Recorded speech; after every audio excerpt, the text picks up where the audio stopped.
نبی اکرم صلی اللہ علیہ وسلم ہماری جان سے بھی زیادہ ہم سے پیارا ہونا چاہیے، اور یہ اعلان اللہ رب العالمین کا ہے۔ سورۃ الاحزاب کی آیت ہے النبی اولیٰ بالمؤمنین من انفسہم وازواجہ امہاتہم، کہ نبی اکرم صلی اللہ علیہ وسلم مومنوں کے لیے، مسلمانوں کے لیے ان کی جان سے بھی زیادہ حق رکھتے ہیں، حقدار ہے۔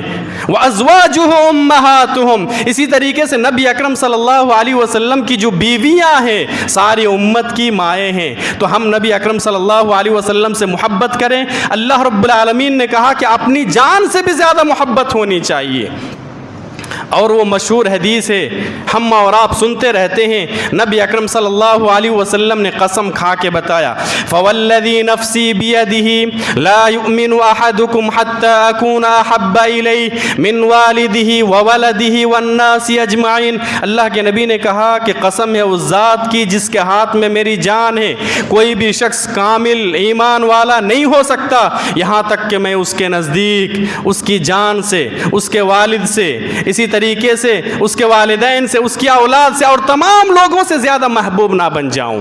پیارے نبی صلی اللہ علیہ وسلم نے کہا کہ اپنے ماں باپ، اسی طریقے سے تمام لوگوں سے زیادہ، اپنی اولاد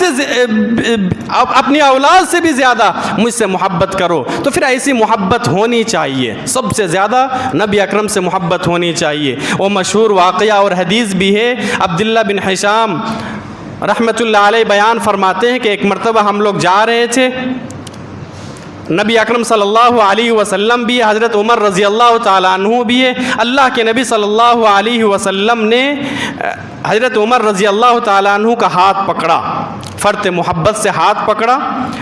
نبی اکرم صلی اللہ علیہ وسلم نے پوچھا حضرت عمر سے، عمر بتاؤ تم مجھ سے کتنی محبت کرتے ہو؟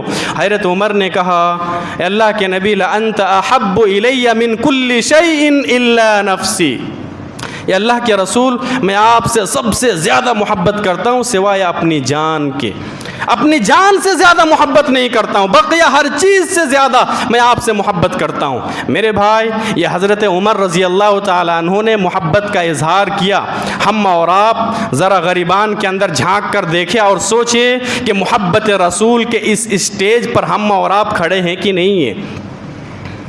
ٹھیک ہے اپنی جان سے نہیں، لیکن سب سے زیادہ کائنات کی ساری چیزوں سے زیادہ ہم اللہ کے نبی صلی اللہ علیہ وسلم سے محبت کر رہے ہیں کہ نہیں کر رہے ہیں؟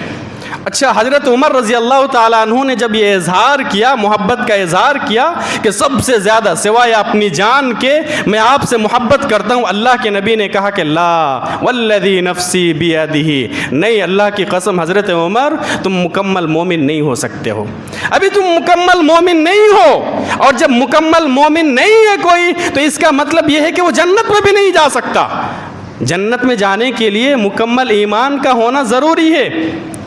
اللہ کے نبی صلی اللہ علیہ وسلم نے کہا کہ تم مکمل مومن نہیں ہو سکتے ہو یہاں تک کہ اپنی جان سے بھی زیادہ مجھ سے محبت کرو۔ پھر حضرت عمر رضی اللہ تعالیٰ عنہ نے کہا کہ اللہ کے نبی اب سے، ابھی سے میں اپنی جان سے بھی زیادہ آپ کو پیار کرنے لگا ہوں، آپ سے محبت کرنے لگا ہوں۔ اللہ کے نبی کہتے ہیں الآن یا عمر، اے عمر ابھی تم کامل مومن ہو گئے، ابھی تم پکے مومن ہو گئے ہو۔ اللہ الصمد۔ میرے بھائی سمجھ میں آیا؟ کائنات کی ہر چیز سے زیادہ، اپنی اولاد سے زیادہ، والدین سے زیادہ، یہاں تک کہ اپنی جان سے بھی زیادہ نبی اکرم صلی اللہ علیہ وسلم سے محبت کرنا پڑے گا، تبھی کوئی شخص پکا مومن، کامل مومن ہو سکتا ہے۔ ہمارا ایمان کتنا مضبوط ہونا چاہیے جانتے ہیں؟ دنیا والے ہمیں کتنوں ہی ستائے، ہمارے اوپر الجھن آئے، ہمارے اوپر پریشانی آئے، ہمارے اوپر لاٹھی چارج ہو، ہمارے اوپر کچھ بھی ہو جائے، جانی اعتبار سے نقصان پہنچائے، مالی اعتبار سے نقصان پہنچائے، لیکن محبت رسول میں ذرہ برابر اور رتی برابر کمی نہ آئے۔ ایک مسلمان کا ایمان اور ایک مومن کا ایمان اتنا مضبوط ہونا پڑے گا، اتنا مضبوط ہونا چاہیے ایک مسلمان کا، ایک مومن کا ایمان۔